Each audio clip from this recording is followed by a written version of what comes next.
Ya,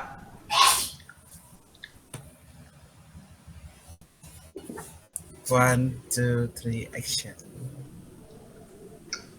Baik, selamat malam Dok Devi, selamat malam teman-teman semua. Jadi pada malam hari ini kami dari kelompok 23E akan mempresentasikan kajian pustaka dari masing-masing topik yang kami pilih.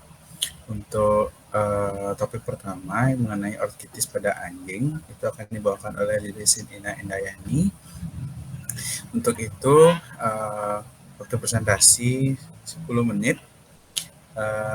Saya serahkan kepada Dewi. Silakan. Baik, selamat malam Dok, selamat malam teman-teman. Perkenalkan nama saya Lilisin Ina Indayani dengan NIM 23033 dari kelompok 23E. Malam ini saya akan mempresentasikan mengenai kajian pustaka saya yang berjudul Orhitis pada Anjing. Baik, bisa di next.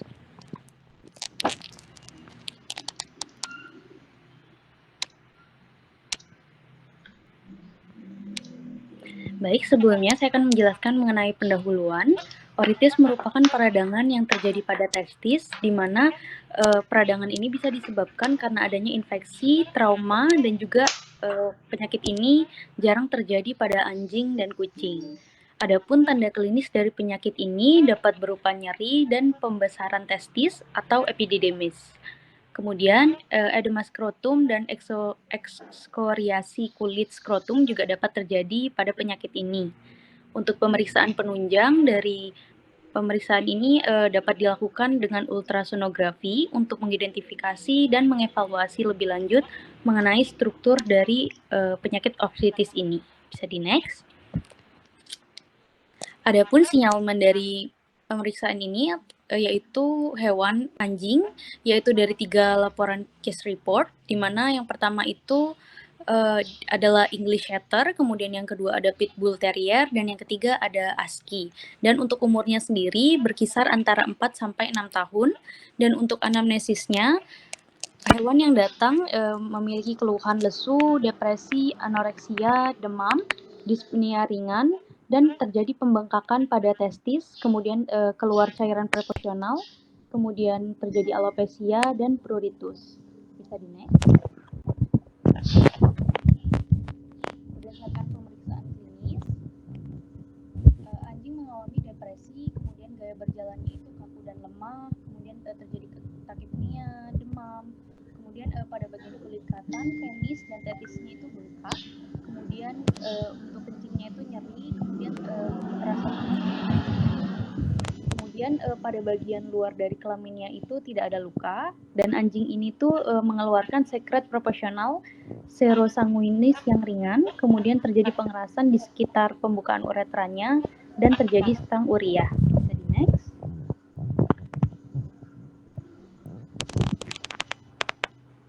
Baik, selanjutnya yaitu ada pemeriksaan penunjang. Pemeriksaan penunjang pada case report ini menggunakan ultrasonografi, di mana bisa dilihat pada gambarnya terjadi pembesaran kelenjar prostat, testis, dan vas deferens dan korda spermatika. Bisa di next.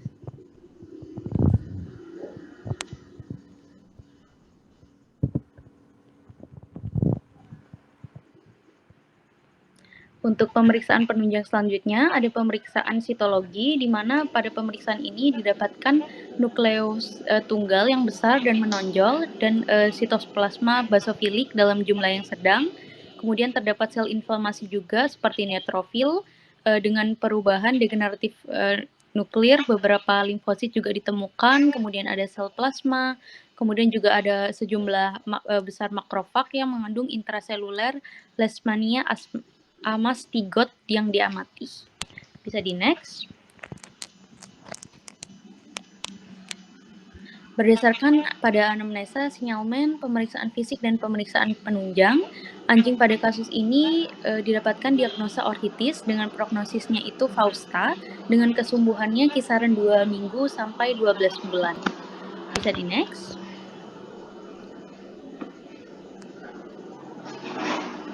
Untuk treatment dari Orhitis sendiri dapat dilakukan dengan memberikan larutan ringer laktat selama 12 jam di rumah sakit, kemudian diberikan carprofen dan didoksisiklin selama 2 hari, kemudian setelah keluar dari rumah sakit, anjing diberikan pengobatan doksisiklin itu dilanjutkan sampai 12 hari. Bisa di next. Baik, selanjutnya yaitu pembahasan. Orhitis adalah penyakit yang umum disebabkan oleh infeksi atau trauma. Kemudian pada kasus pertama, saya ambil dari anjing yang mengalami orhitis dengan menderita Rocky Mountain Spot Fever atau RMSV, di mana pada penyakit ini tuh edema relatif umum terjadi pada RMSV. Kemudian next.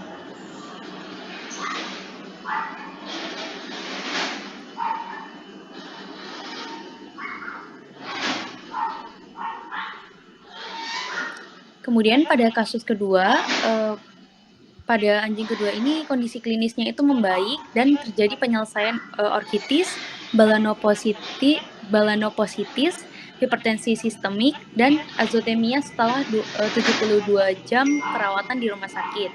Akan tetapi, anjing itu menderita penyakit ikterik, di mana dilakukan evaluasi ulang mengenai profil biokimia serumnya, kemudian setelah dilakukan evaluasi ulang, anjing kemudian diberikan kembali doxycycline, enrofalaksin, enalapril, vitamin E, ursodiol oral.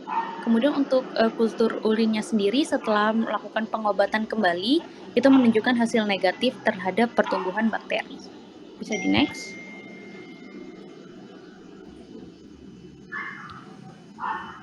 Kemudian pada kasus ketiga, diduga terdeteksi adanya parasit leishmania, di mana setelah pengobatan dan terapi selama sebulan terjadi perbaikan klinis progresif yang bisa dialami. Bisa di next.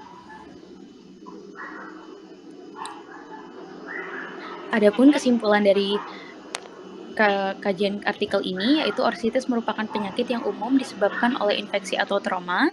Diagnosis penunjangnya itu bisa digunakan pemeriksaan darah, biokimia serum, ultrasonografi, dan pemeriksaan sitologi. Dan untuk penanganannya bisa dilakukan dengan pemberian larutan ringer laktat selama 12 jam, kemudian carprofen dan doxycycline selama 2 hari. Kemudian setelah keluar dari rumah sakit, pemberian doxycycline itu dilanjutkan selama 12 hari. Kemudian penyakit ini prognosisnya Fausta. Bisa di next.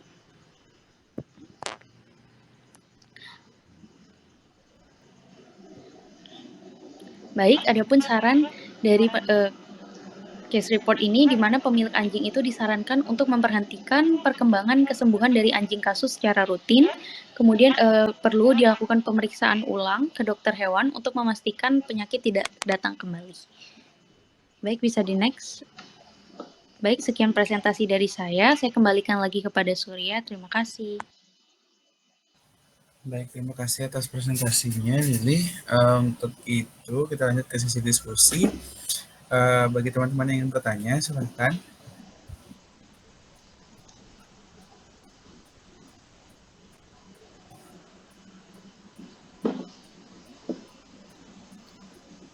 Izin bertanya, Sur. Baik, silahkan ya.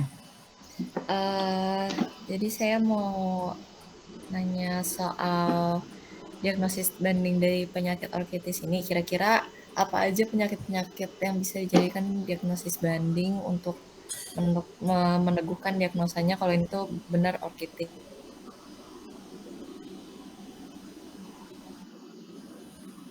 Baik, Lili, apakah sudah bisa dimengerti? Sudah bisa, Surya. Baik, silahkan dijawab dulu. Baik, terima kasih untuk waktunya. Izin menjawab pertanyaan dari Nia. Jadi, tanda klinis yang paling utama untuk penyakit orhitis ini ada torsi testis, di mana pasien dengan torsi testis itu biasanya datang dengan nyeri skrotum yang tiba-tiba, sama seperti penyakit orhitis. Akan tetapi pasien dengan epidioorhitis ini dia punya timbul nyerinya itu secara bertahap. Kemudian ada juga hernia inguinalis, timbul rasa nyeri juga. Kemudian ada pembekakan juga di area testis. tapi sebagian ususnya itu masuk ke dalam kantong skrotum perbedaannya, begitu.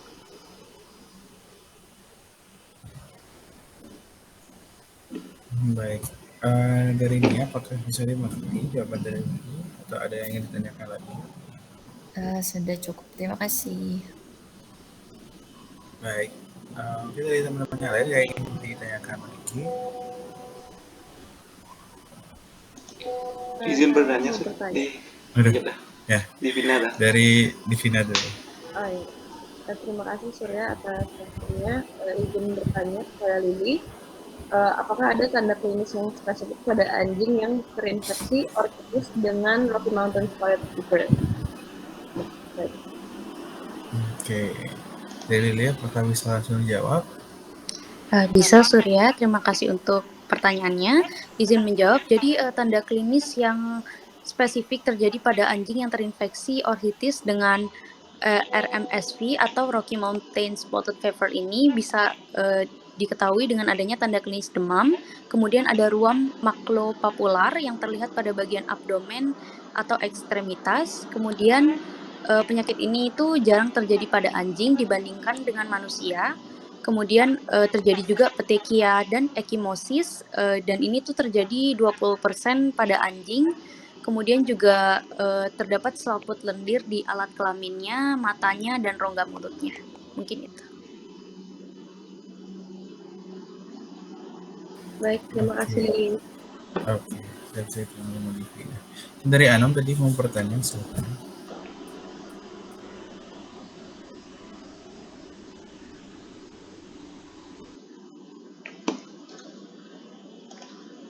Baik, izin bertanya apakah suara saya terdengar ya? Masuk? Dengar. Ya, untuk pertanyaan saya, apakah tanda klinis pada anjing yang terinfeksi ortitis dengan RMSF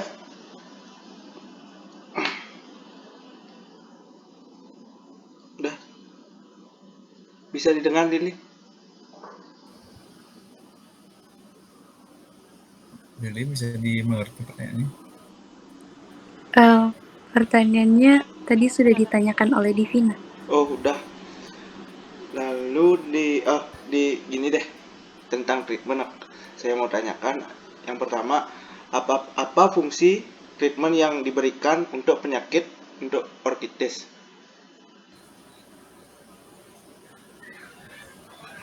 Baik, izin menjawab. Jadi untuk penyakit ortitis ini tadi yang seperti saya jelaskan ada dua obat, yaitu ada doxycycline sama ada juga ada doxycycline dan ada carprofen.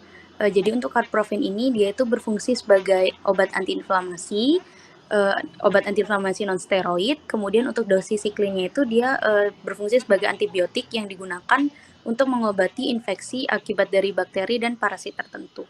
Begitu. Oke. Makasih, Gimana, Di. Anom? Sama-sama, Sir. Nom. Mungkin ada lagi?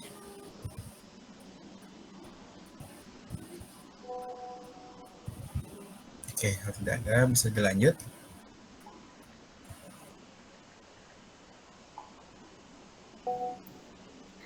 Baik, untuk selanjutnya.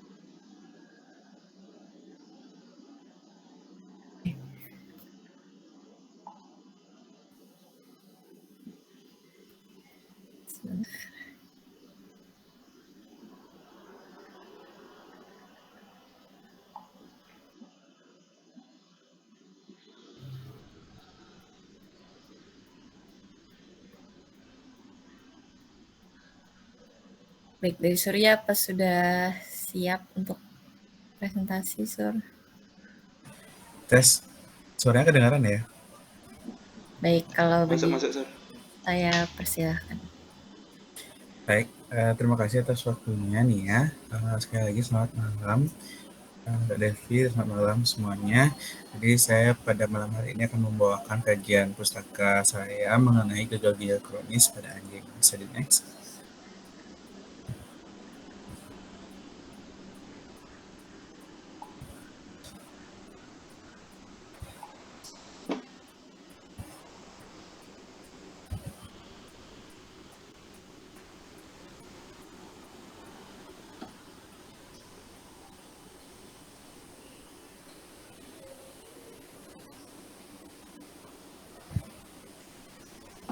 Bisa di next.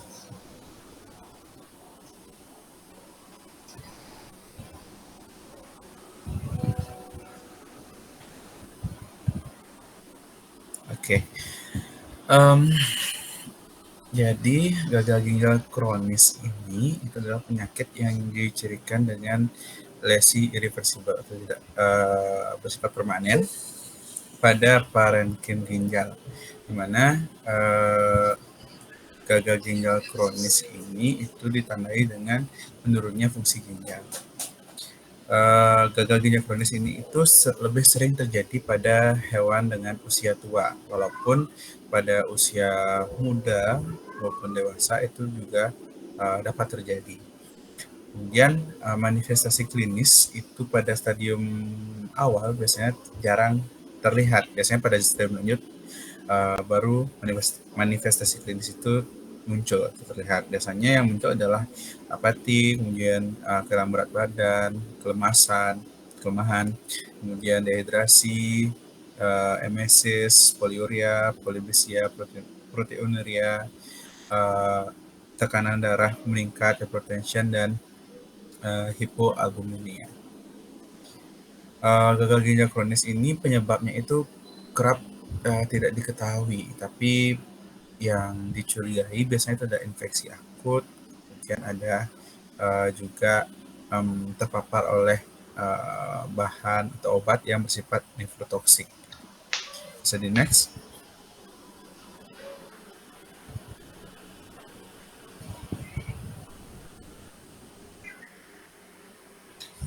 Untuk metode penulisan dari kajian artikel ini melalui penelusuran literatur melalui jurnal, laporan kasus, buku, dan artikel terkait dengan gagal ginjal kronis pada anjing.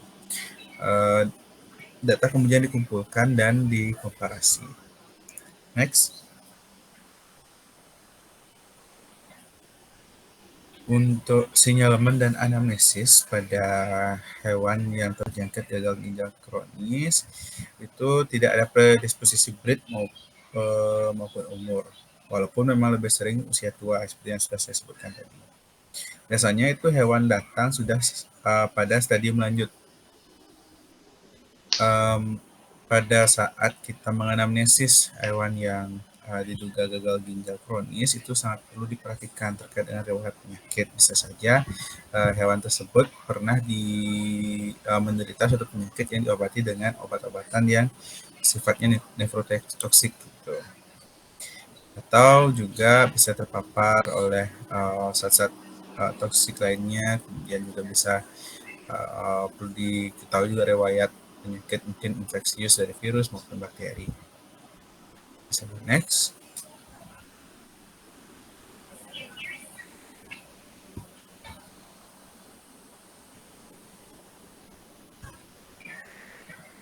Untuk pemeriksaan klinis umumnya itu tidak akan ditemukan abnormalitas.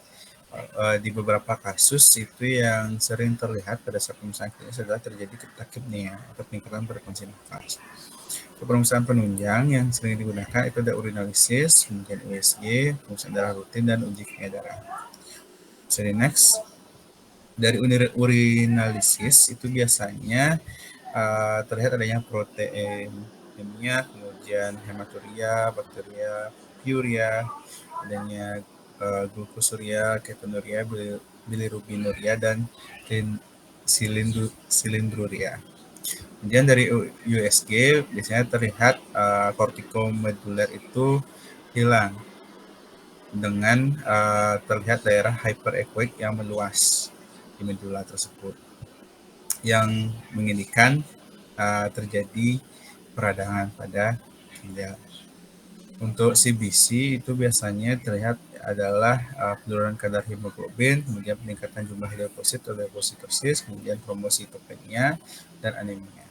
Selain itu kadar fosfor juga terlihat meningkat. Untuk kimia darah yang paling terlihat atau mencirikan terjadinya gagal ginjal kronis biasanya adalah peningkatan kadar BUN atau blood urea nitrogen dan kreatin. Next.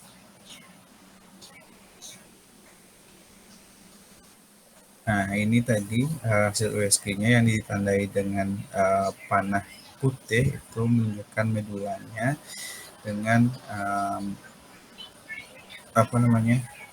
daerah hipertropik yang meluas. Bisa di next. Untuk diagnosis dari sinyalemen dan kemudian diagnosa penunjang, maka lanjut itu didiagnosis menderita gagal ginjal kronis dengan prognosis dubius. Next.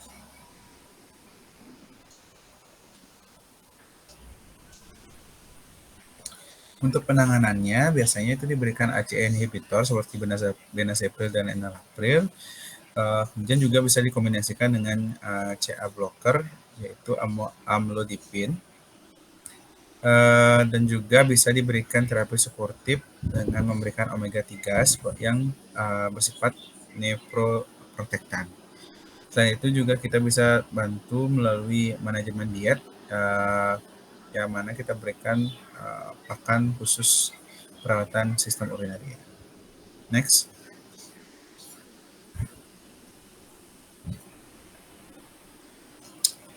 Jadi seperti yang sudah saya sebutkan tadi, memang tidak ada predisposisi gagal ginjal kronis ini terjadi pada lebih sering terjadi pada jenis kelamin apa, ras apa, maupun usia. Kemudian gagal ginjal kronis ini bersifat progresif dan memang cenderung menyebabkan kematian pada stadium lanjut. Jadi dari stadium awal dulu, dan dia berprogres sampai di stadium lanjut. Dan di stadium lanjut biasanya itu hewannya bisa sampai ke infarksi atau kematian. Kemudian komplikasi yang paling sering terlihat di sistem kardiovaskuler itu adanya hipertensi atau tekanan darah yang meningkat. Hal ini itu berkaitan dengan aktivasi renin angiotensin sistem, di mana adanya hipertensi ini kita perlu berikan ACE inhibitor untuk mengatur tekanan darah.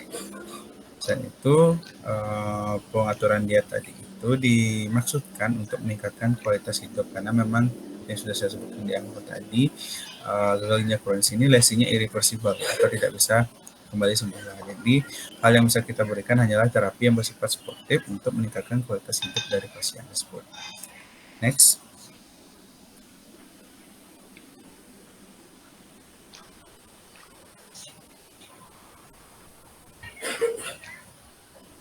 Bisa di next. Jadi simpulan dari kajian peserta saya mengenai gagal kronis ini merupakan penyakit ginjal akibat kerusakan permanen fungsi filtrasi ginjal, di mana pada stadium awal itu tidak menunjukkan manifestasi klinis yang jelas. Kemudian dari pemeriksaan klinis dan laboratorium itu sangat penting untuk melakukan diagnosis dan stadium gagal ginjal kronis. Pengobatan gagal ginjal kronis ini hanya bersifat suportif untuk menjaga kualitas hidup dengan mengontrol tekanan darah dan memastikan resisten dapat dari dia sesuai dengan kebutuhan. Next. Sarannya itu adalah deteksi dini pada pasien gagal ginjal kronis sangat penting untuk menghindari kerusakan parah pada ginjal. Kemudian pemberian diet yang sesuai dan menghindari penggunaan obat-obatan yang bersifat nephrotoksik sangat penting sebagai tindakan pencegahan gagal ginjal kronis. Next.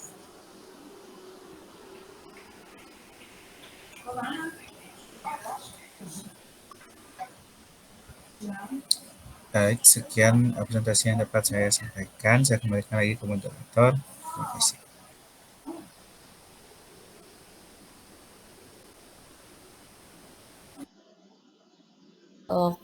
Presentasinya mungkin sekarang bagi teman-teman yang memiliki pertanyaan bisa memberikan pertanyaannya terlebih dahulu.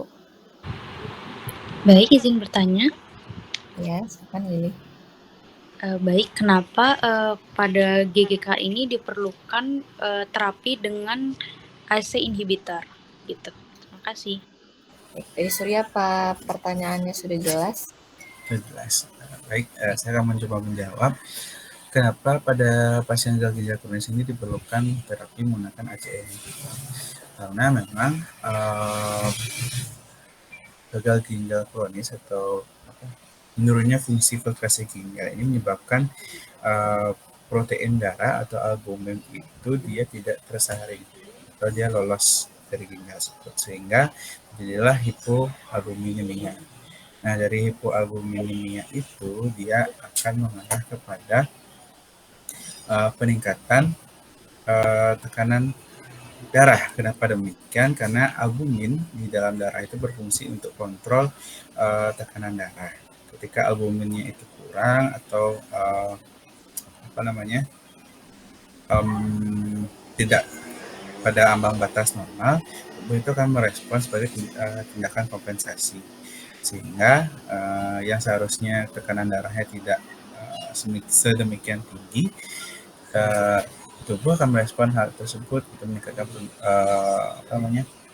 tekanan darah, sehingga untuk menghindari komplikasi dari hipertensi tersebut kita harus kontrol untuk menjaga kualitas tubuh tersebut. Maka diperlukan ACE inhibitor untuk mengontrol si RAAS tadi, angiotensin sistem tadi.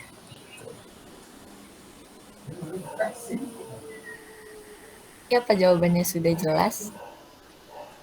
Sudah jelas. Terima kasih Nia dan Surya. Baik, kalau sudah jelas mungkin dari teman-teman yang lain ada yang masih memiliki pertanyaan? Izin bertanya.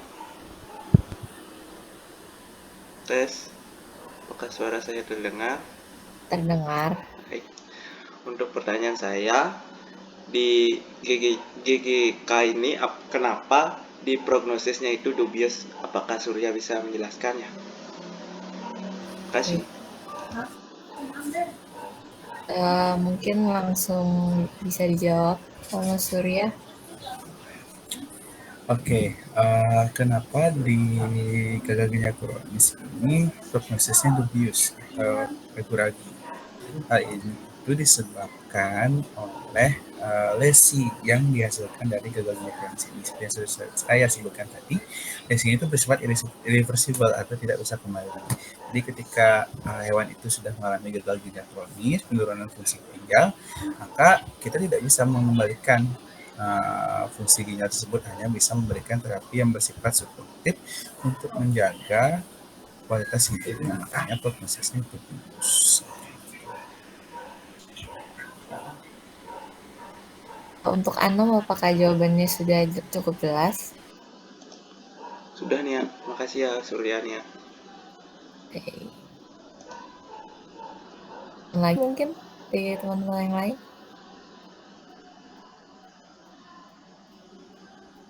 Saya ingin bertanya, Silahkan. untuk Surya itu kan tadi ada pengobatannya itu pakai benezapril sama enalapril. Nah itu dipakai salah satu atau di combine berdua?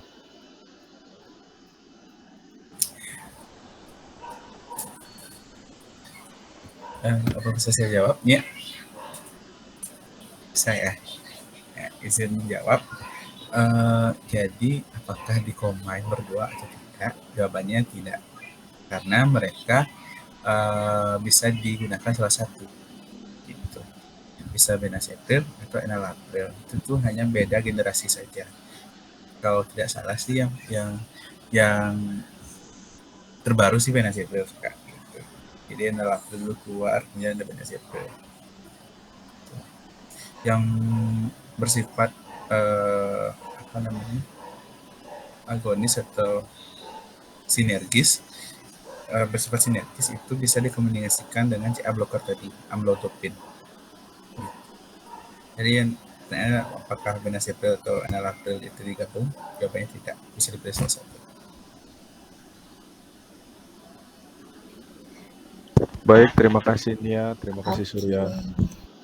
Baik, kalau begitu untuk pertanyaannya sepertinya sudah cukup, jadi bisa saya tutup dan saya berikan untuk kesempatan presentasi yang lain.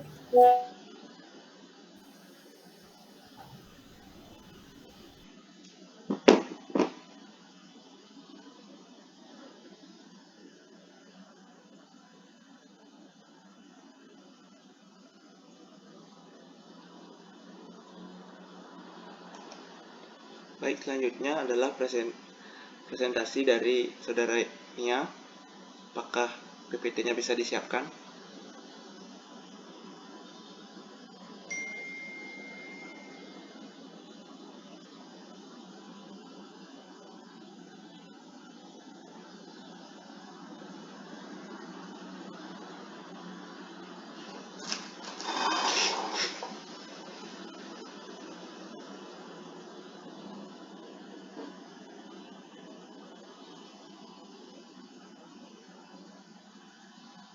Baik, untuk kali ini perkenalkan nama saya Madhyana Suraningrat dengan NIM 23050. Di sini saya akan memandu dari presentasi saudara Nia dengan judul kajian yaitu uremia pada anjing. Untuk waktu dan tempat saya persilakan untuk Nia. Baik, terima kasih Anom. Sebelumnya selamat malam Dok Devi, selamat malam teman-teman. Seperti yang sudah dikatakan tadi, pada hari ini saya mempresentasikan kajian artikel saya yang berjudul Uremia pada Anjing. Sebelumnya perkenalkan, saya Liadi dengan NIM 2302.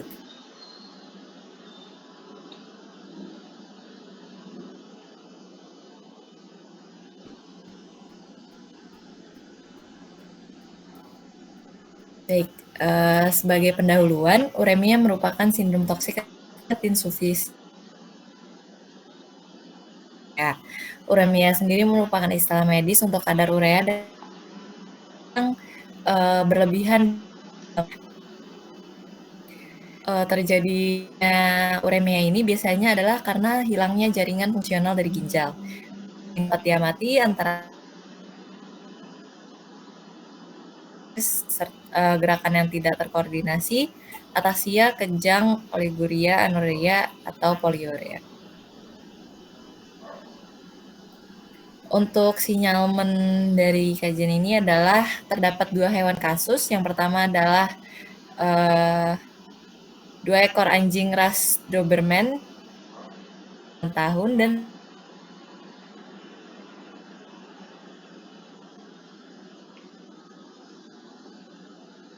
anjing kasus 1 yaitu untuk ras Doberman secara klinis menunjukkan gejala polidipsia, poliuria, dehidrasi, muntah, lesu, serta memiliki ulserasi di bagian mulut dan diare. Untuk anjing kasus kedua, menunjukkan gejala stupor dan muntah-muntah. Anjing juga menunjukkan sikap kurang nafsu makan serta intoleransi olahraga. Bisa di next.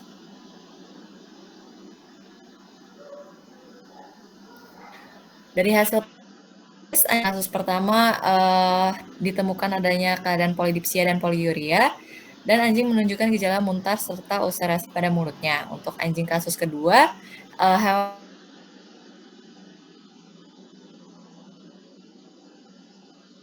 kali per menit, pernafasan 54 kali per menit, dan suhu rektal di angka 38,6 derajat Celcius.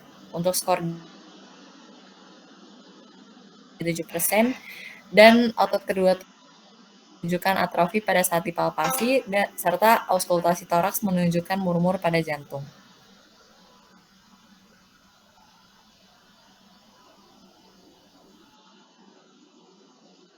Anjing kasus pertama terjadi penurunan hemoglobin, PCV, TEC, dan peningkatan LED dengan anemia hipokromik normositik. Dan pada anjing kasus kedua ditemukan PCV yang rendah, hemoglobin yang rendah, dan rendah.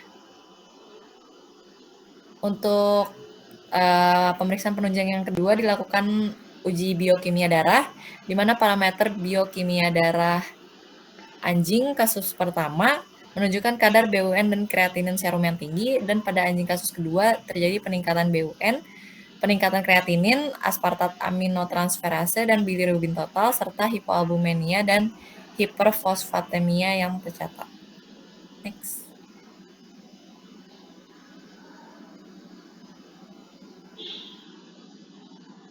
Urin keruh dengan pH 6,5 dan analisis kimianya menunjukkan adanya darah dan protein. Sedangkan pada anjing kasus kedua, analisis urin menunjukkan proteinuria dan isostenuria. Untuk pemeriksaan penunjang yang kelima adalah X-ray dan USG, di mana pada anjing kasus pertama pemeriksaan penunjang ini tidak dilakukan, namun pada anjing kasus yang kedua dilakukan radiografi abdominal yang menunjukkan adanya atrofi kedua ginjal bilateral dan radiografi toraks yang menunjukkan pembesaran jantung pada ventrikel lateral kanan. Dari hasil ultrasonografi ditemukan ukuran ginjal bilateral yang berbeda serta tepi ginjal kiri yang tidak beraturan. Next. Berdasarkan hasil pemeriksaan fisik, pemeriksaan klinis, dan penunjang, anjing kasus didiagnosa dengan adanya gejala uremia. Prognosis dari kedua kasus ini adalah infausta karena uremia merupakan penyakit yang progresif dan fatal, sehingga prognosisnya biasanya buruk. Untuk treatment yang dilakukan adalah terapi cairan intravena yang mengandung B kompleks dan asam askorbat dengan larutan natrium klorida untuk menangani gejala dehidrasi pada anjing. Kemudian diberikan juga pimobendan dengan dosis 0,25 mg per kilogram berat badan secara oral dan benazepril dengan dosis 0,25 mg per kilogram secara oral untuk mengatasi penyakit jantung. Kemudian diberikan juga obat Welpine, azodil, dan erythropoietin untuk anemia sedang. Selain itu, treatment yang dilakukan juga adalah hemodialisis yang dipilih sebagai pengobatan dalam kasus ini karena terapi medis tidak menyelesaikan azotemia dalam waktu 2 hari. Baik, untuk pembahasan, uremia merupakan istilah medis untuk kadar urea dan produk limbah nitrogen yang berlebihan di dalam darah, di mana sinyalemen pemeriksaan menunjang kedua anjing kasus dengan adanya gejala uremia. Next. Salah satu penanganan yang penting dialisis, walaupun dua treatment ini sudah diberikan, kedua anjing kasus ini tetap tidak selamatkan.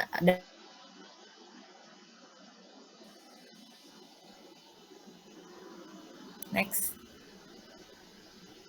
Sebagai kesimpulan, uremia terjadi karena hilangnya jaringan fungsional ginjal. Kedua anjing kasus didiagnosa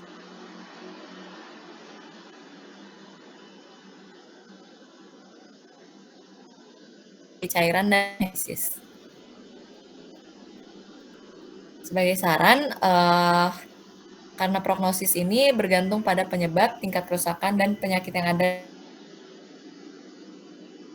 Oleh sebab itu, diagnosa dan treatment harus segera dilakukan untuk memberikan terbaik bagi hewan.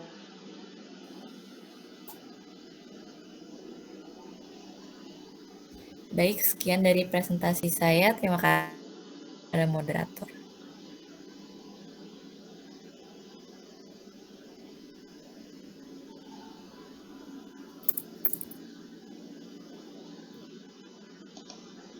Baik, terima kasih Nia atas pemaparan materinya. Selanjutnya adalah sesi diskusi. Untuk teman-teman yang ada pertanyaan bisa ditanyakan.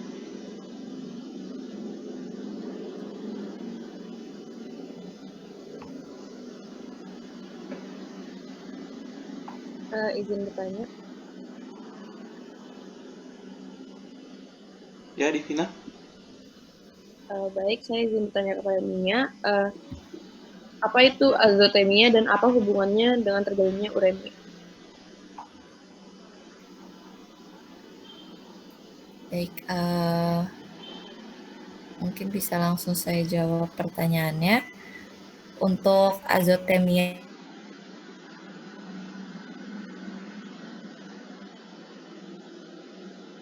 nitrogen atau BUN yang biasanya berkisar di angka 7 hingga 21 mg per desiliter, di mana kreatinin dalam darah dan produk limbah sekunder lainnya dalam tubuh itu meningkat.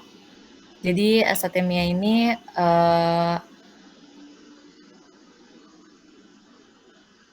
darah dan berkaitan dengan penurunan laju filtrasi glomerular.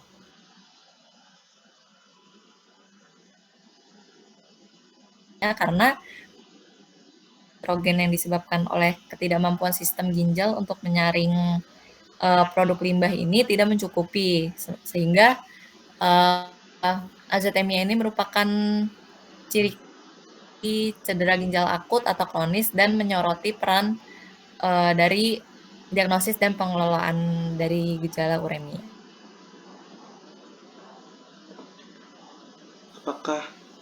jawabannya udah bisa diterima, Divina? Bisa. Baik, terima kasih nih. Baik, untuk pertanyaan selanjutnya mungkin teman-teman ada yang mau ditanyakan?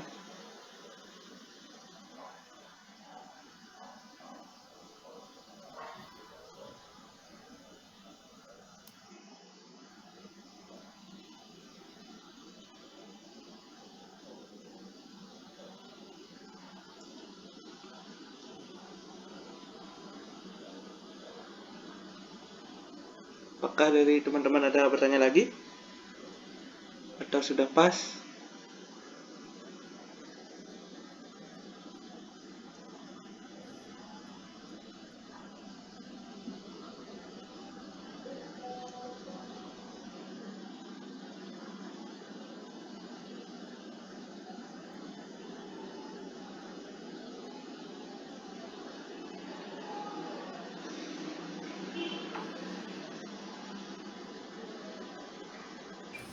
Izin bertanya. Ya, Surya. Izin bertanya, tadi kan Nia menjelaskan terkait uremia ya, Ya. urea dalam urin. Jadi yang ingin saya tanyakan itu patogenesis. Kenapa sih uremia itu bisa terjadi? Oke. Kenapa sih? Baik.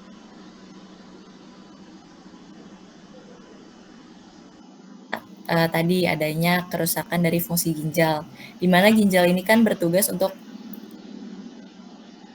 menyaring darah limbah dari saat menghasilkan urin tersebut kan. Cara ginjal ini bisa berfungsi karena dia memiliki nefron yang jumlahnya itu ada ribuan. Nah, uremia terjadi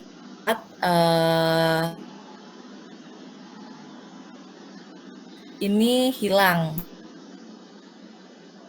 yang mengganggu fungsi ginjal dan bahan limbah yang seharusnya masuk ke dalam pembentukan urin yang justru diserap lagi ke dalam darah. Jadi uremia ini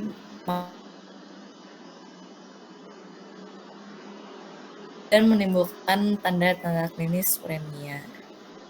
Seperti itu.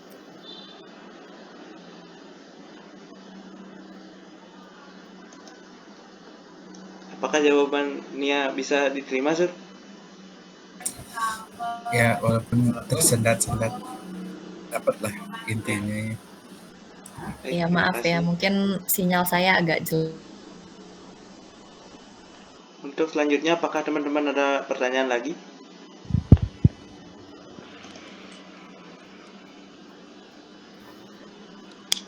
Izin bertanya untuk Nia, apakah uremia ini terjadi pada semua tingkat kerusakan pada ginjal ya? Terima kasih. Uremia ini tidak tentu terjadi pada semua tingkat kerusakan ginjal. Uremia itu biasanya terjadi ketika lebih dari 70% parenkim ginjal itu rusak.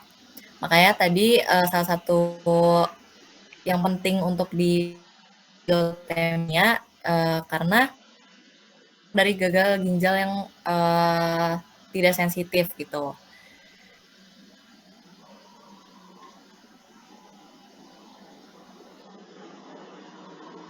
2/3 nefron pada ginjal itu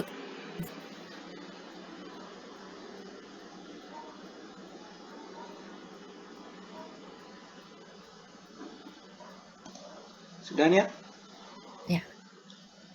Lili, apakah udah bisa menerima dari jawaban Netania? Sudah, terima kasih Nia dan Anom. Baik, terima kasih. Mungkin sudah 3 pertanyaan, untuk selanjutnya dilanjutkan oleh presentasi selanjutnya.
Selamat malam. Apakah suara saya terdengar? Terdengar, Divina? Pada malam hari ini saya akan menjadi moderator untuk IMADE Anum Suryaningrat yang akan mempresentasikan tentang sistitis pada anjing. Kepada Anum saya serahkan. Baik, perkenalkan nama saya Imade Anum Suryaningrat dengan NIM 23050. Di sini saya akan menjelaskan tentang kajian pustaka saya yang berjudul sistitis pada anjing. Bisa di next. Untuk pendahuluannya, sistitis adalah penyakit inflamasi pada vesika urinaria yang disebabkan oleh agen infeksi dan non-infeksi yang mengakibatkan hemoragi pada mukosa vesika urinaria. Umur rata-rata anjing yang didiagnosis sistitis terlepas dari jenis kelamin adalah sekitar 7-8 tahun. Kateterisasi urin transuretral sering digunakan untuk menyingkirkan obstruksi mekanis karena kateterisasi akan sulit di tempat yang mengalami obstruksi. Bisa di next. Pada sinyalemen kasus ini, yang pertama ada anjing berumur 4 hingga 10 tahun, miniatur, Kenasur, campuran Yorkshire Terrier, Caliver King, dan pada anjing ini berat badannya 4,3 hingga 5,7 kg. Untuk anamnesanya, yang teramati diantaranya bau urin yang tidak normal, seringnya menjilati daerah perineum, hematemasis, dan pendarahan dari vulva. Bisa di next.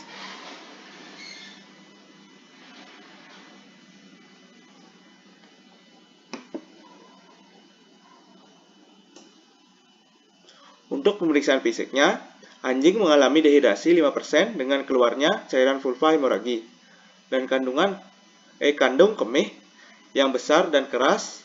Tanda-tanda nyeri timbul saat palpasi kandung kemih.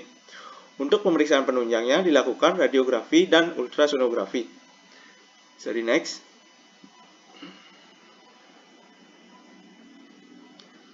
Untuk radiografi, pada gambar ini radiografi abnormal menunjukkan kandung kemih mengalami distensi berat, berisi cairan, dan terdapat area opasitas mineral multifokal yang berlokasi intrinsik. Bisa di next.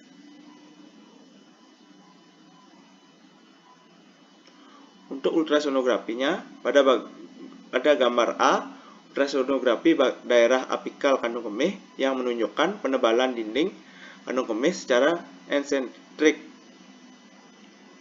Gambar B, terdapat lebih sedikit area hiperkogenitas dan bayangan akustik di wilayah trigonum. Bisa di next.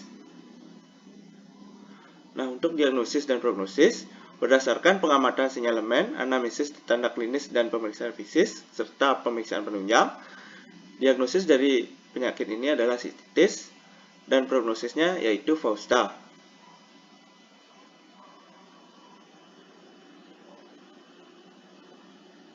Bisa di next.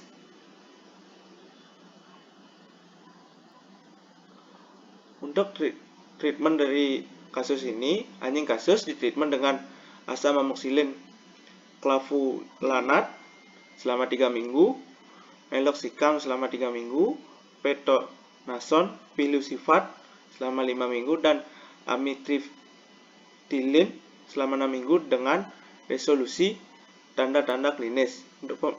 Dan pemberian caprofin selama 3 minggu diresepkan 9 minggu. Next. Untuk pembahasannya, sistitis adalah penyakit yang menyebabkan mineralisasi dinding kandung kemih yang jarang terjadi. Hal ini berhubungan dengan infeksi bakteri penghasil urease.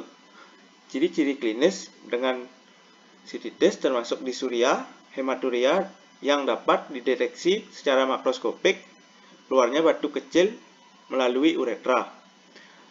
Pada radiografi, area mineralisasi multifokal di kandung kemih mirip dengan kandung kemih anjing yang menderita kistolithiasis.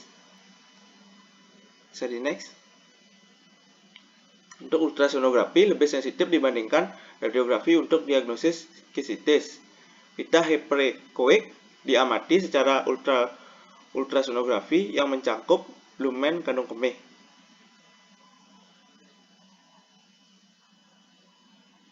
Jadi next.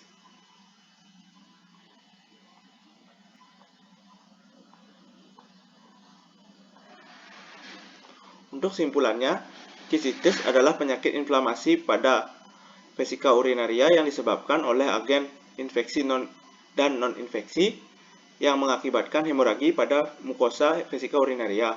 Pada pemeriksaan penunjang, radiografi ditemukan kebengkakan pada vesika urinaria dan pada pemeriksaan ultrasonografi ditemukan penebalan dinding kandung kemih secara ekstrinsik dengan permukaan mukosa berbentuk tidak beraturan.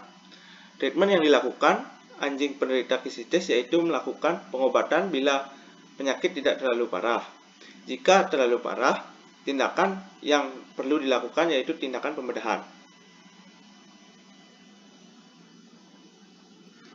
Untuk sarannya, peradangan pada vesika urinaria bisa diatasi dengan metode pengobatan dan melalui tindakan bedah bila penyakitnya sudah parah. Untuk mencegah anjing tidak terkena penyakit ini bisa dengan menjaga kebersihan anjing dan memberikan pakan yang baik. Baik, sekian dari pemaparan materi saya kembalikan ke moderator. Baik, sekarang kita akan masuk ke sesi diskusi. Untuk Surya, mau bertanya?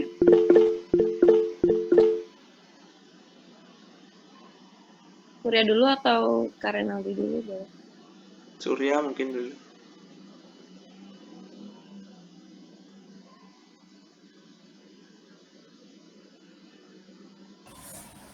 Ya, terima kasih atas kesempatannya. Jadi presentasinya menarik ya, namanya kistitis ya. Kalau dari saya sih penasaran gitu. Kira-kira apa sih gitu hubungannya antara sistitis sama kistolithiasis? Apa hubungannya? Karena berteman? Baik, terima kasih Surya atas pertanyaannya. Di sini Surya bertanya apa sih hubungan kistitis dengan kistolithiasis. Nah, kistitis itu merupakan peradangan yang terjadi pada vesika urinaria yang dimana disebabkan karena kristal urin. Nah, adanya kristal urin di vesika urinaria tersebut adalah disebut kistolisis. Nah, hal ini menyebabkan vesika urinaria bisa terjadi peradangan yang disebabkan oleh infeksi bakteri. Artinya, kistitis bisa disebabkan karena kistolithiasis. Apakah bisa diterima?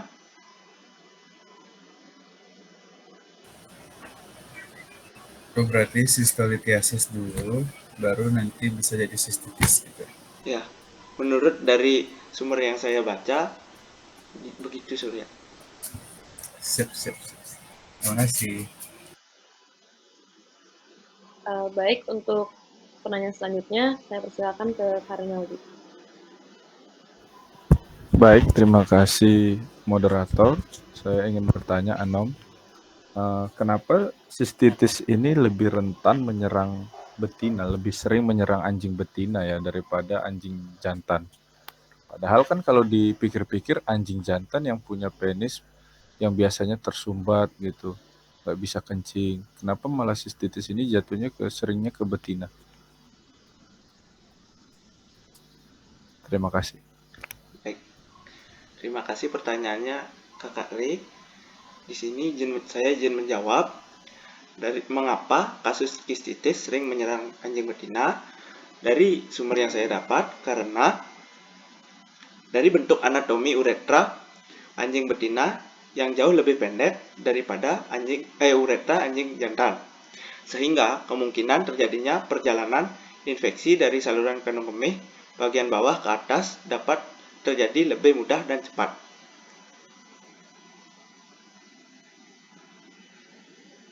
Gimana Kak Ri? Bisa diterima? Baik, terima kasih banyak, Anom. Ya. Terima kasih. Baik, apakah ada pertanyaan lagi?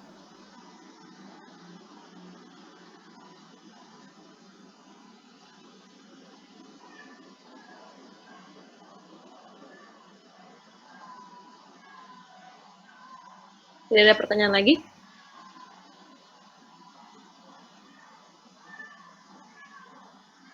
Izin bertanya. Baik, pilih. Izin bertanya, anjing apakah yang rentan terhadap penyakit sistitis ini? Terima kasih. Baik, terima kasih Lili atas pertanyaannya. Saya izin menjawab. Menurut laporan dari peneliti yang saya dapatkan, sistitis rentan terhadap anjing dari spesies Shih Tzu dan English Cocker Spaniel. Kalau nggak salah. Itu aja sih dari saya. Apa bisa diterima? Bisa diterima, Surya. Terima kasih, Anom. Baik. Oke, karena sudah 3 pertanyaan, ada baiknya kami tutup dan saya persilakan ke presenter selanjutnya.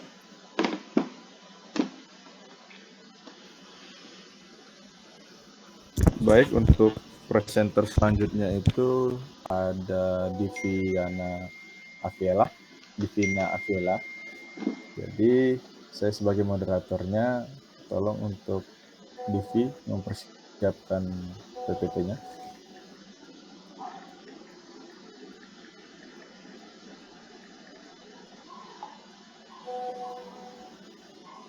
Baik, untuk waktu dan tempatnya saya persilakan Divi. Baik, terima kasih moderator atas waktunya. Sebelumnya, apakah suara saya terdengar?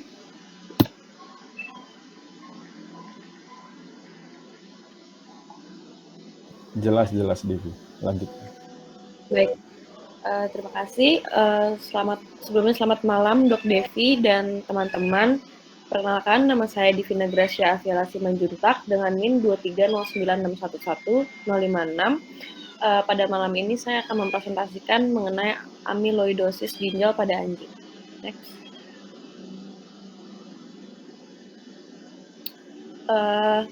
Pertama-tama, amiloidosis ginjal adalah salah satu penyakit glomerulus yang ditandai dengan infiltrasi amiloid ekstraseluler dan menyebabkan kegagalan organ yang mengancam jiwa. Next.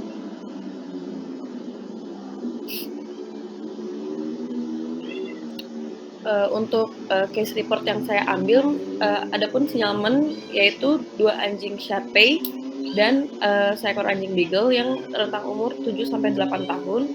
Untuk anamnesis, anjing datang dengan keluhan kelemahan, nafsu makan turun, pembengkakan, penurunan berat badan, dan kelesuan.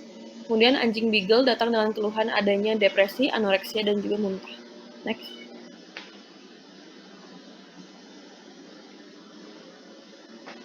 Untuk pemeriksaan klinis, ditemukan bahwa adanya pembengkakan pada bagian tubuh, kemudian anjing mengalami dehidrasi, denyut nadi yang lemah, ulcerasi ringan pada rongga mulut, kemudian ada enoptalmia, kemudian pembengkakan pada bagian toraks dan panggul, dan nyeri pada bagian abdomen.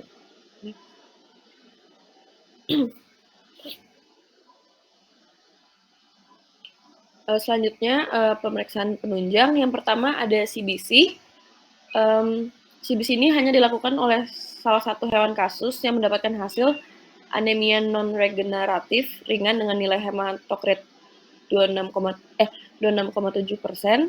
Kemudian hemoglobin menurun, sel darah merah juga menurun, trombositosis ringan, dan eosinopenia. Untuk biokimia darah didapatkan hasil peningkatan kadar kreatinin, peningkatan kadar nitrogen urea darah atau BUN, dan penurunan kadar albumin yaitu hipoalbuminemia. Untuk uji urinalisis didapatkan kesamaan hasil dari ketiga anjing tersebut, yaitu proteinuria di mana terjadinya peningkatan rasio protein urin terhadap kreatinin.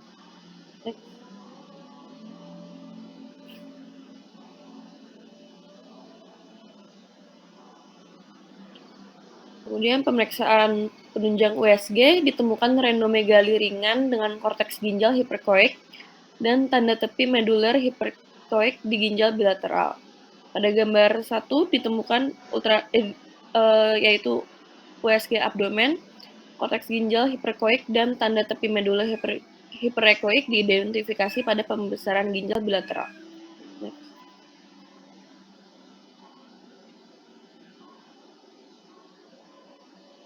Kemudian dilakukan histopatologi,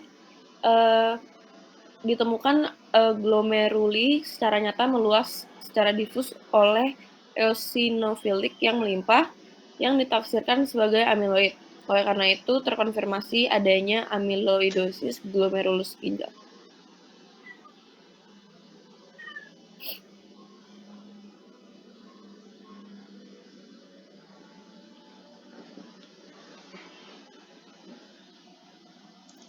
Untuk diagnosis dan prognosis, untuk ketiga anjing tersebut didiagnosis amiloidosis ginjal dan memiliki prognosis infausta karena tidak adanya perawatan khusus, dan salah satunya pengobatan adalah untuk mempertahankan kualitas hidup pasien. Next.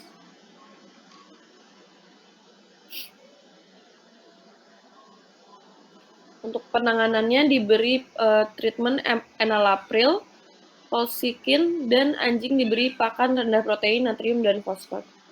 Next.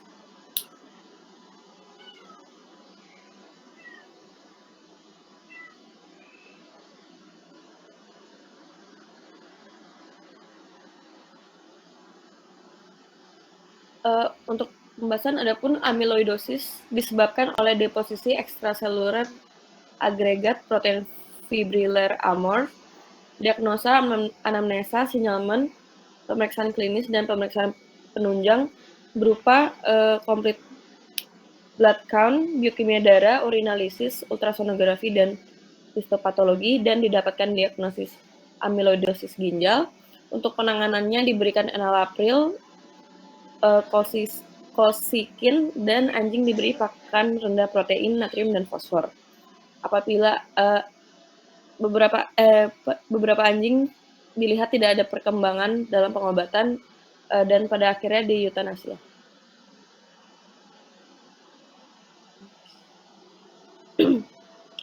Untuk saran, untuk mendapatkan diagnosa definitif amiloidosis ginjal diperlukan biopsi ginjal. Diagnosis definitif dengan biopsi ginjal diperlukan untuk memprediksi prognosis yang akurat dan berfokus pada meringankan gejala pasien yang sakit parah untuk kualitas hidup yang lebih baik. Next. Sekian presentasi dari saya kembalikan ke moderator.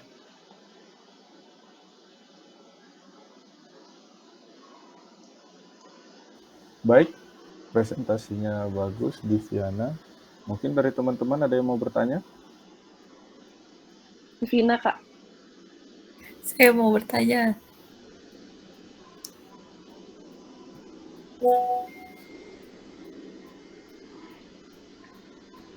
Apakah saya boleh bertanya? Silakan ya. Baik, pertanyaan saya, ini kan untuk kasus ini prognosis dari sebuah hewan kasusnya itu pada mati dan prognosisnya memang infausta. Support kualitas hidup hewan selain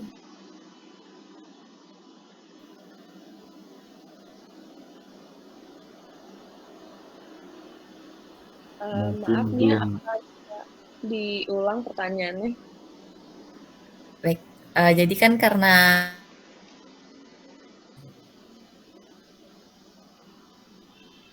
support kualitas hidup hewan selain dari pengobatan saja gitu, selain diberikan pengobatan.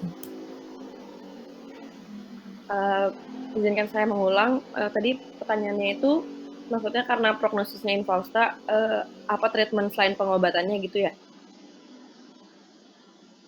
Iya. Baik, saya izin menjawab. Selain diberikan enalapril dan kolsikin, sebenarnya ada terapi untuk mensupport kualitas hidup hewan setelah pengobatan, yaitu ada aggressive supportive therapy meliputi terapi cairan, kemudian ada juga fresh frozen plasma, keta starch, dan terapi lain seperti modifikasi pola makan, pengikat fosfat, dan gastroprotektan. Fresh frozen plasma ini cenderung mahal, tetapi layak untuk pasien yang sakit kritis dengan konsentrasi protein plasma total yang rendah. Pendarahan aktif dengan atau tanpa pemanjangan waktu koagulasi, dan ada juga gejala yang terus-menerus berhubungan dengan pankreatitis. Fresh frozen plasma ini dapat membantu anjing yang mengalami hal-hal tersebut. Salah satu anjing kasus melakukan terapi ini dan pemiliknya merasa puas dengan kualitas hidup yang tinggi pada anjing ini.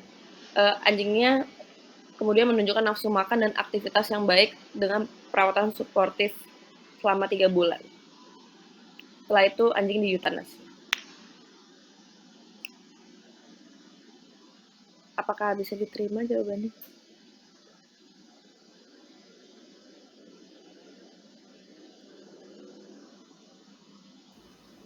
Bagaimana Nia? Apakah sudah jelas jawaban Iya, dari sudah jelas. Terima kasih untuk jawabannya. Baik, terima kasih Nia dan Divi. Mungkin ada teman-teman yang lain mau bertanya?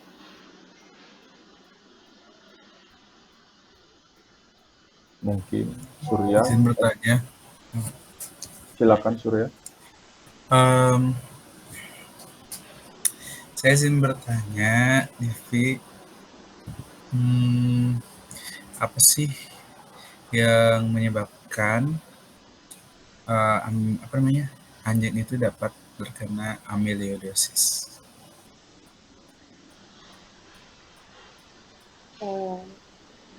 Baik, izin menjawab. Beberapa anjing yang terkena amyloidosis itu disebabkan karena penyakit ini bersifat keturunan. Seperti contohnya pada anjing Shar-Pei, itu diketahui beresiko terkena amyloidosis herediter karena emang dari nenek moyangnya rawan terkena penyakit tersebut. Nah, penyakit ini juga bisa terjadi akibat penyakit seperti infeksi cacing jantung, berbagai jenis kanker, atau kondisi inflamasi parah atau kondisi yang terkait kekebalan lainnya. Namun seringkali penyakit ini tidak diketahui penyebabnya yang pastinya. Begitu.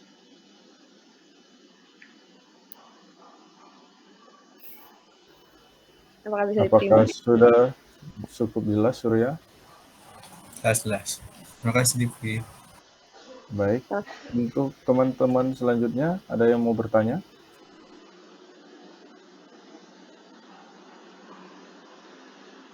Mungkin Lili Sinina Indayani.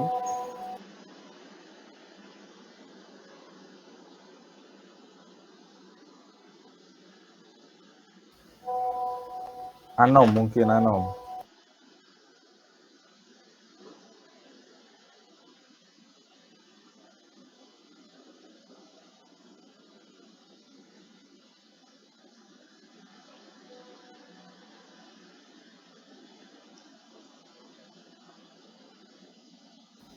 Baik, kalau tidak ada, mungkin kita lanjutkan saja ke presentasi selanjutnya.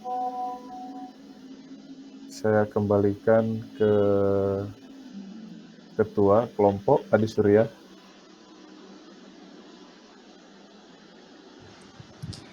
Baik, saya akan menjadi moderator untuk presentasi selanjutnya. Untuk presentasi selanjutnya dibawakan oleh Rinaldi Huta Barat. Untuk Kak Rinaldi mungkin bisa di-share dulu PPT-nya.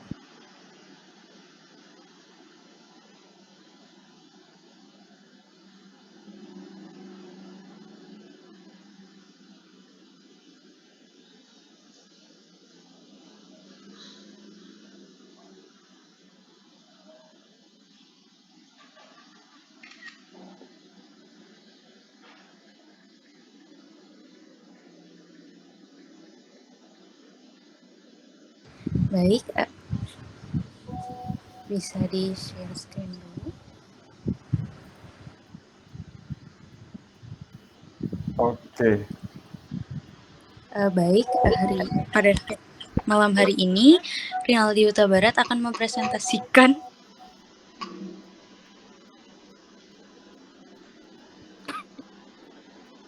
kajian artikelnya yang berjudul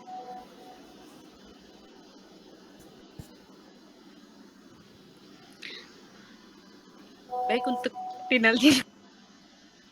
Persilahkan. Baik, terima kasih atas waktunya teman-teman. Selamat malam Dok Devi. Selamat malam teman-teman. Izinkan saya mempresentasikan kajian artikel saya tentang Feline Lower Urinary Tract Disease oleh saya sendiri, Rinaldi Huta Barat, NIM 210961245. FLUTD ini merupakan penyakit pada uretra dan kandung kemih yang menyebabkan kucing tidak dapat kencing dan sangat kesakitan. FLUTD ini mencakup berbagai penyakit dengan gejala serupa, yaitu feline idiopathic cystitis, urinary tract infection, urethral plaque, urolit, dan neoplasia saluran kemih. Dari kajian artikel ini ada 3 kasus yang saya ambil. Untuk kasus pertama itu seekor kucing persilangan Persia betina berumur 4 tahun datang dengan keluhan anoreksia, disuria, dan keluar leleran dari vulva selama 2 hari. Untuk kasus kedua itu kucing Persia jantan berumur 5 tahun datang dengan keluhan anoreksia juga, disuria, stranuria, konstipasi, dan lemas. Kucing ketiga itu kucing domestik jantan berumur 2 tahun datang dengan rujukan suspek obstruksi uretra. Kucing sebelumnya diberikan pakan kucing berbasis tanaman. Next, untuk hasil pemeriksaannya, untuk kucing pertama itu pemeriksaan klinisnya suhu rektalnya itu 38,2, pulsusnya 114 kali per menit, respirasinya 84 kali per menit, berat badannya 2,9 kg. Kucing merasakan kesakitan pada area abdomen pada saat dipalpasi. Untuk kasus keduanya, vesika urinaria kucing besar dan sakit saat dipalpasi area abdomennya. Di kasus ketiga dijelaskan vesika urinaria teraba besar dan terdapat butiran menyerupai pasir berwarna putih dan di ujung penisnya. Untuk pemeriksaan X-ray dan USG ditemukan vesika urinaria yang membesar dan radang. Hasil tes darah rutin kucing mengalami leukositosis. Dengan hasil biokimia darah itu AST-nya mengalami peningkatan, ALT-nya juga urea BUN-nya itu rendah. Kucing meningkat sementara kreatin BUN-nya itu meningkat sementara kreatininnya itu jauh di bawah normal.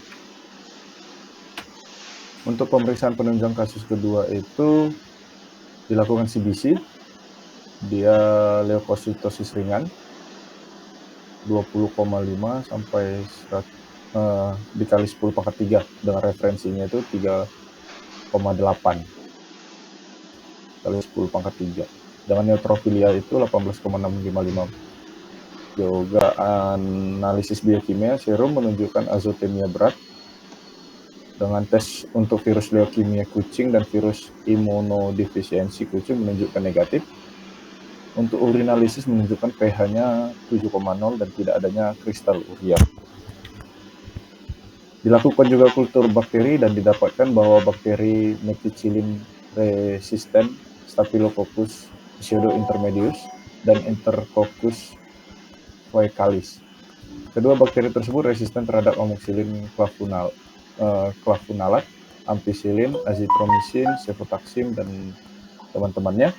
Sementara kedua bakteri tersebut sensitif terhadap antibiotik chloramphenicol, fosfomycin, asam fosfat, gentamicin dengan konsentrasi yang tinggi, dan teman-temannya. Untuk pemeriksaan penunjang kasus yang ketiga itu ditemukan urolit kecil dalam kandung kemih saat di USG. Urinalisis ditemukan kristal struvit dalam konsentrasi tinggi dan bakteri berbentuk kokus. Untuk diagnosa dan prognosis berdasarkan hasil anamnesa, pemeriksaan klinis dan pemeriksaan penunjang, kucing kasus didiagnosis FLUTD dengan prognosis Fausta. Kucing 1 didiagnosis flut karena felin idiopatik sistitis. Kucing 2 karena infeksi saluran kencing. Kucing 3 karena urolithiasis. Terapi kasus 1 itu dilakukan dengan kateterisasi uretra untuk mengeluarkan urin dari vesika urinaria. Urin yang keluar bercampur dengan eksudat mukoid. Vesika urinaria kemudian dibersihkan dengan larutan salin, enrofloxacin long acting 80 mg dengan waktu paruh 24 jam dengan kombinasi glucosamid, multivitamin, ATP itu waktu paruhnya 24 jam juga, furosemid, dan kucing disarankan untuk diberikan pakan rendah lemak. Untuk kasus ketiga infus NaCl 9%, ranitidin 2 mg, buterolpanol, dan pada hari yang ketiga amoxicillin dikombinasikan dengan asam clavulanat. Next, untuk hari ke-15 obstruksi parsial uretra diberikan Flavocet hidrochloride 50 mg per oral dengan waktu paruh 12 jam untuk mengontrol kejangnya uretra. Hasil ke-23 obstruksi uretra total urinalisis positif UTI, urinary tract infection. Next, untuk kasus ketiga kateterisasi diberikan juga amoxicillin dengan kombinasi asam clavulanat. Baru di minggu kelima kucing kesulitan kencing, pemilik menolak memberikan pakan terapeutik dan kembali ke pakan nabati. 1 bulan kemudian konsultasi pakan nabati, dry food, wet food 50-50 dikombinasikan dengan dibuat agar kucing diberi makan 35 gram 145 kilokalori dengan makanan kaleng sehingga totalnya 10 kg kalori. 3% dari asupan energi harian dapat diberikan sebagai cemilan. Penurunan nafsu makan dan berat badan, BCS-nya 7/5, kucing tidak mau makan dry food basah dan suplemen DHA dan EPA. Berat badan naik menjadi 4,51 kg. Pemilik masih menolak pakan terapeutik dan berat kucing naik menjadi 5,8 kg, BCS 6/9. Setiap hari kucing diberi makan, baru camilan juga diberikan. Kucing mau makan pakan yang direkomendasikan namun masih ada kristal strupit.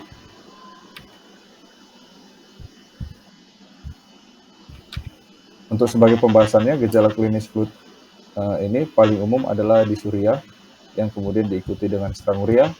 Anatomi uretra kucing jantan yang lebih sempit dan berliku menjadi penyebab utama tingginya risiko FLUTD. Kucing jantan lebih mudah stres dan dapat mengubah perilaku urinasi. Ini gambaran anatominya. Faktor risiko flut ini terdiri dari berbagai aspek, diantara meliputi umur, jenis kelamin, berat badan. Terus penanganan flutnya dapat disesuaikan dengan keadaan pasien. Untuk simpulannya, feline lower urinary tract disease merupakan penyakit saluran kencing bagian bawah kucing yang disebabkan oleh berbagai faktor. Faktor klinis bisa jadi stranguria, disuria, hingga anuria. Terima kasih. Mungkin dari teman-teman ada yang ingin bertanya. Baik, terima kasih untuk Kak Re atas presentasinya. Kita lanjutkan ke sesi diskusi. Mungkin untuk teman-teman yang ingin bertanya dipersilahkan.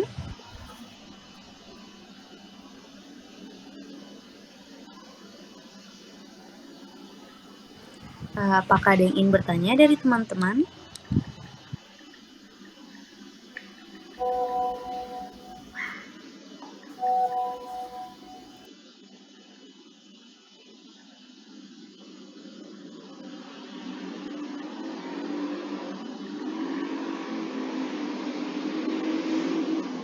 Izin bertanya. Baik, untuk Divina dipersilahkan. Dari jenis-jenis flut, sebenarnya mana yang lebih sering terjadi pada kucing? Baik, untuk Kak Rinaldi, apakah bisa diterima pertanyaannya? Baik, bisa Baik. dijawab.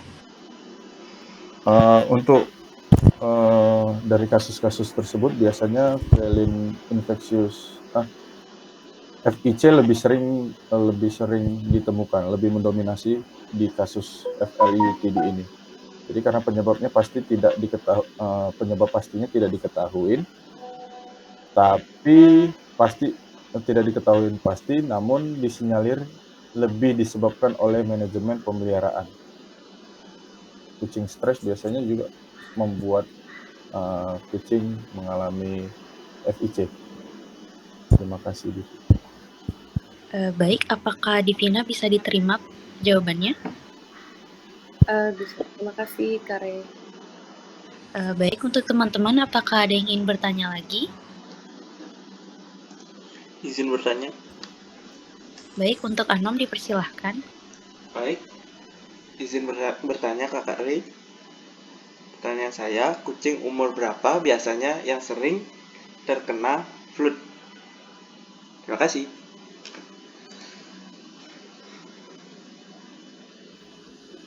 Izin menjawab pertanyaan dari rekan kita Anom.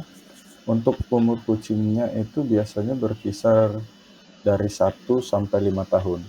Kucing bisa terkena flu itu sejak umur 8 tahun, namun lebih umumnya itu memang 1 sampai 5 tahun. 8 bulan, sorry. Jadi flu itu sejak umur 8 bulan udah bisa kena. Tapi rata-rata sih 1 sampai 5 tahunan itu kena.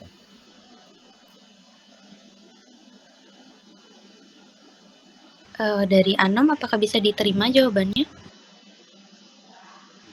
Baik, untuk teman-teman mungkin satu pertanyaan lagi, apakah ada ingin yang bertanya? Saya. Baik, dipersilakan untuk Nia.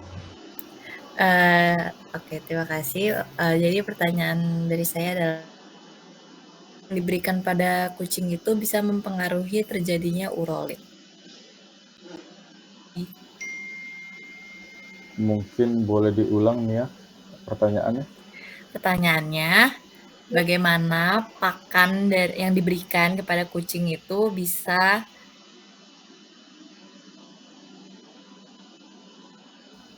Baik, izinkan saya mengulang pertanyaannya. Bagaimana pakan mempengaruhi terjadinya urolit?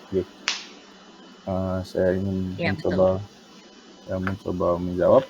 Kucing yang diberikan pakan dengan kandungan mineral dan protein yang tinggi, tetapi aktivitasnya sedikit. Jadi jatuhnya dia nggak seimbang. Jadi proteinnya tinggi, mineralnya tinggi, tapi exercise kucingnya nggak ada. Atau biasanya kucing yang obesitas. Cenderung akan terjadi urolit. Pakan komersial grade menengah ke bawah cenderung menghasilkan pH urin yang asam sehingga meningkatkan risiko strufit. Risiko terbentuknya strufit, dan konsumsi obat juga dapat mempengaruhi kristalisasi urin. Baru-baru ini ditemukan kristal urin jenis baru akibat pengobatan antiviral FIP. Terima kasih, Nia. Apakah jelas? Baik, apakah dari Nia bisa diterima jawabannya? Sudah jelas, terima kasih.